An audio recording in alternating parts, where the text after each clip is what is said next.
usia dini ini merupakan suatu upaya pembinaan yang ditujukan untuk membantu pertumbuhan dan perkembangan fisik anak. Nah, seperti dalam motorik kasar, motorik halus, kecerdasan spiritual, kecerdasan emosi, kecerdasan daya pikir, kecerdasan daya cipta, bahasa dan komunikasi, serta perkembangan yang dilalui oleh anak usia dini yang lainnya juga. Maka tujuan utama dari pembelajaran pada anak usia dini adalah untuk menumbuh kembangkan semua potensi yang dibawa sejak lahir agar dapat menyesuaikan dengan lingkungan dan perkembangan zaman. Nah, proses perkembangan anak usia dini ini lebih bermakna ketika melalui pengalaman yang nyata dalam kehidupan sehari-hari. Dengan begitu, dari mulai bangun tidur hingga tidur kembali, anak tersebut akan membentuk karakter dan kepribadiannya. Selain itu, usia tersebut merupakan usia yang penting bagi perkembangan intelijensi dirinya agar dapat menyerap informasi yang didapatkannya. Yaitu ada sejarah dari PAUD di Indonesia. Pertama kali pada zaman Belanda, ketika itu penjajah Belanda membutuhkan sekolah untuk anak-anaknya, maka diciptakannya sekolah dengan lembaga kindergarten atau Froebel School yang didirikan oleh Friedrich Wilhelm August Froebel. Dan inilah hal yang menjadi cikal bakal berdirinya PAUD di Indonesia gitu. Dan hal ini terjadi ketika kebangkitan nasional pada saat itu. Pergerakan pemuda Budi Utomo pada tanggal 28 Mei 1908 menyadari betapa pentingnya pendidikan anak usia dini di Indonesia gitu. Dan hal ini juga yang terus menerus hingga pada zaman Ki Hajar Dewantoro tahun 1922, pendidikan usia dini semakin digencarkan. Nah, dan selanjutnya pada zaman penjajahan Belanda, pendidikan usia dini mengalami penurunan. Hal ini terjadi karena kurangnya perhatian penjajah Jepang dalam sekolah usia dini ini. Mereka tapi tetap memberikan fasilitas seperti kelas, tetapi kurang dalam memberikan pendidikan untuk usia dini. Nah, periode ini diidentikan dengan terbentuknya yayasan sekolah yang mendirikan pendidikan guru TK nasional di Jakarta dan merupakan gerakan nasionalis dalam melawan kembalinya Belanda. Di era ini pemerintahan dan swasta mulai membangun banyak TK pada tahun 1950 melalui Undang-Undang Nomor 4 tahun 1950 tentang dasar-dasar pendidikan dan pengajaran di sekolah keberagaman TK resmi diakui sebagai bagian dari sistem pendidikan nasional. Nah, tahun 1961 sampai 1955, pemerintah berupaya mengembangkan kurikulum, menyediakan fasilitas, dan mengadakan supervisi ke TK-TK. Pada periode itu pula didirikan SPGTK nasional di Jakarta dengan pemberian subsidi dan pengembangannya yang terus berlanjut hingga keluar Pulau Jawa. Nah, pada tahun 1957 berdirinya GOPTKI, Gabungan Organisasi Penyelenggara TK Indonesia, yang melaksanakan kongres pertamanya pada tahun 1959. Pada awal tahun 1960-an mulai didirikan TK yang berstatus negeri. Nah, tahun 1960 sampai 1963 pemerintah mulai melakukan pengiriman SDM untuk belajar ke luar negeri, diantaranya ke Australia, USA, dan New Zealand. Dampak dari pengiriman SDM tersebut terjadi modernisasi pendidikan di tingkat PAUD berskala besar dan merupakan jawaban atas ketidakpuasan sebelumnya. Nah, sebagai penghujung di periode tersebut yaitu tahun 1963 sampai 1964 lahirlah proyek kurikulum gaya baru. Inti kurikulum tersebut berorientasi pada fasilitas anak, mendekati kecakapan, kebutuhan, dan minat individual. Ciri khasnya tersedia pusat minat, sudut seperti sudut bermain, peran sudut seni, sudut musik, pusat musik, dan sebagainya. Yang pertama, ada pengertian evaluasi. Menurut Warsono dan Haryanto mendefinisikan bahwa evaluasi adalah suatu proses untuk membuat ringkasan, mengintisarikan, dan menafsirkan bukti-bukti akademik yang telah dikumpulkan, serta membuat pertimbangan profesional berdasarkan informasi yang dikumpulkan tersebut. Lebih lanjut dijabarkan bahwa para siswa harus dievaluasi terkait aspek pertumbuhan pribadinya maupun posisinya jika dibandingkan dengan anak-anak seusianya atau sesuai kelompok umur. Secara garis besar, evaluasi dapat dianggap sebagai proses perencanaan, perolehan, dan penyediaan informasi yang dibutuhkan untuk membuat berbagai alternatif keputusan. Apabila evaluasi ini dikaitkan dengan pembelajaran, maka evaluasi dapat dipandang sebagai proses sistematis untuk menentukan atau membuat keputusan sejauh mana tujuan pembelajaran yang dicapai oleh anak. Sedangkan definisi dari evaluasi pembelajaran tersendiri merupakan suatu pengumpulan dari fakta yang telah terjadi dari aktivitas yang dilakukan secara sistematis dengan ditetapkannya perubahan dalam kenyataan pada diri peserta didik. Adapun evaluasi pembelajaran dimaknai sebagai proses yang menggambarkan serta mampu memperoleh penyajian informasi dengan menilai dari alternatif terhadap keputusan. Lalu selanjutnya, tujuan evaluasi pendidikan anak usia dini. Evaluasi tidak hanya bertujuan untuk memperbaiki suatu aspek pembelajaran saja, melainkan seluruh aspek yang ada dalam pembelajaran. Lalu ada tujuan utama dari suatu kegiatan evaluasi adalah untuk membuat keputusan.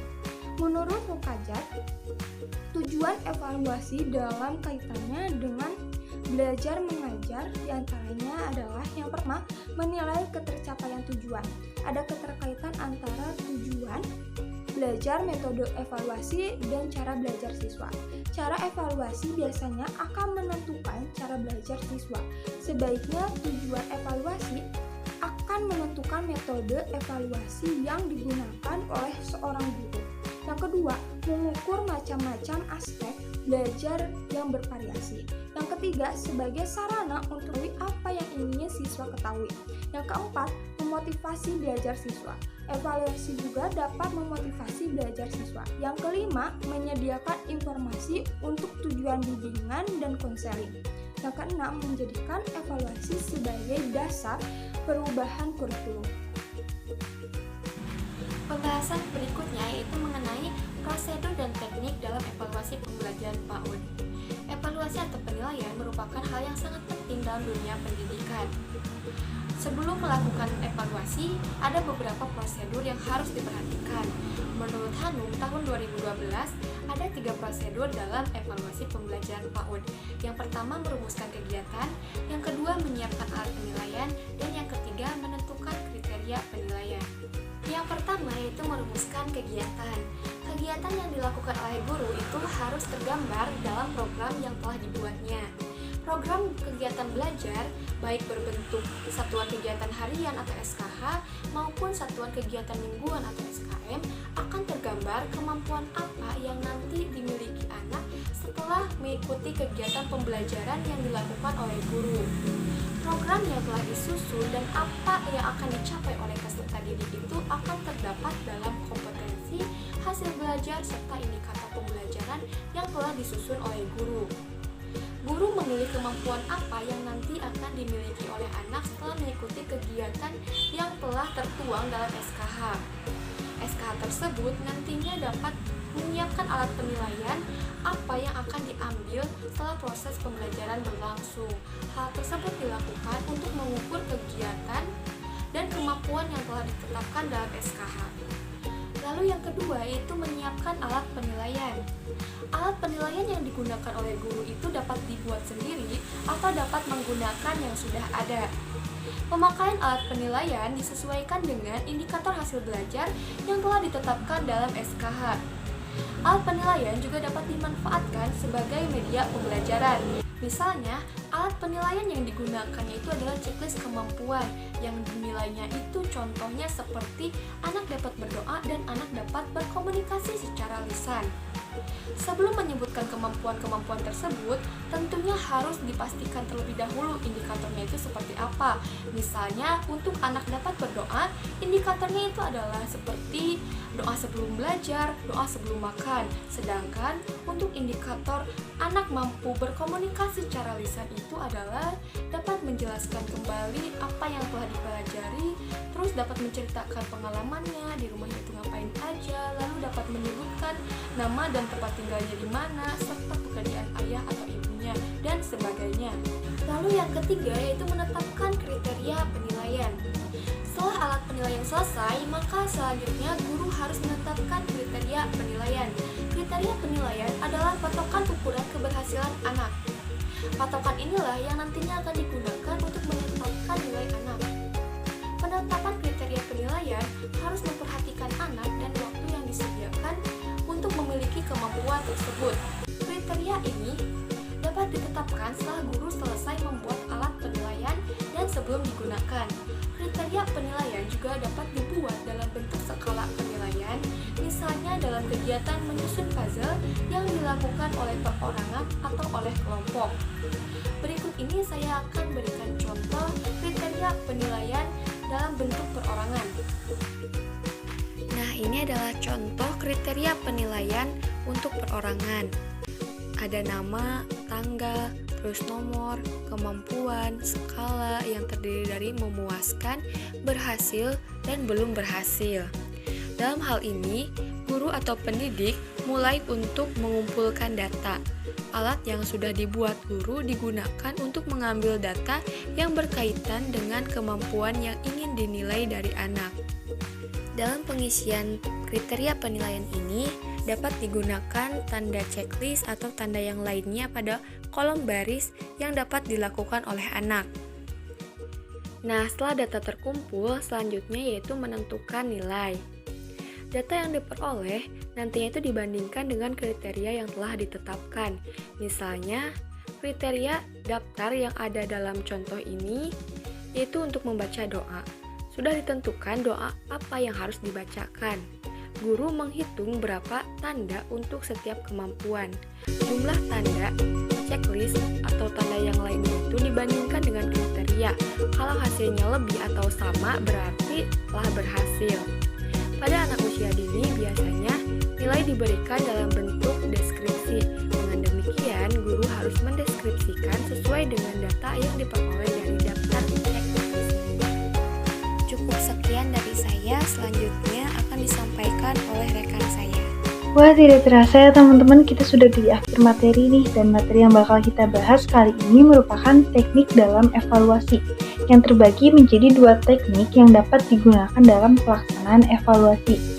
Yang pertama merupakan teknik tes dan yang kedua merupakan teknik non-tes. Nah, teknik tes ini merupakan teknik yang sangat jarang digunakan oleh para pendidik, akan tetapi sangat tidak menutup kemungkinan untuk para pendidik menggunakan metode tes tersebut. Teknik tes tersebut juga terbagi menjadi 2 jenis tes lagi, yaitu merupakan jenis tes standar dan juga tes buatan oleh pendidik. Tes standar ini terdiri atas tes inteligensi, tes minat, tes bakat, kepribadian, ataupun tes lainnya. Nah, penggunaan tes standar tersebut hanya dilakukan oleh orang-orang yang telah memiliki kualifikasi, serta di dalamnya dituntut dalam penggunaan tes standar tersebut. Sedangkan dalam tes buatan pendidik dapat dihasilkan oleh pendidik tersebut, termasuk juga oleh para pendidik PAUD loh teman-teman. Lalu selanjutnya merupakan teknik non-tes. Teknik non-tes ini merupakan teknik yang paling sering digunakan oleh para pendidik, serta teknik non-tes merupakan teknik yang paling banyak jenisnya. Maka dari itu kita akan membahas satu persatu dalam pertemuan kali ini. Yang pertama merupakan pemberian tugas. Nah, pemberian tugas merupakan suatu cara yang dilakukan oleh para pendidik dengan memberikan tugas-tugas tertentu.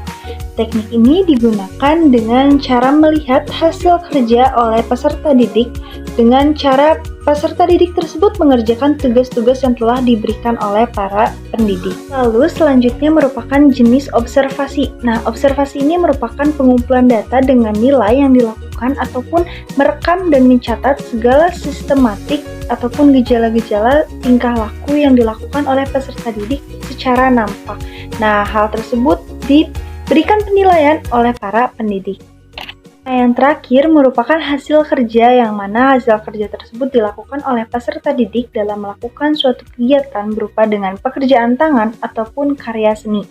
Nah, nantinya hasil tangan ataupun karya seni tersebut diberikan penilaian oleh para pendidik tersebut. Baik teman-teman, untuk materi kali ini dari saya serta kelompok dicukupkan sekian dulu ya. Semoga apa yang kami sampaikan dapat diterima secara baik dan dipahami oleh teman-teman semua. Dan juga materi yang kami sampaikan semoga bermanfaat. Semoga kita bisa bertemu di lain waktu. Dadah!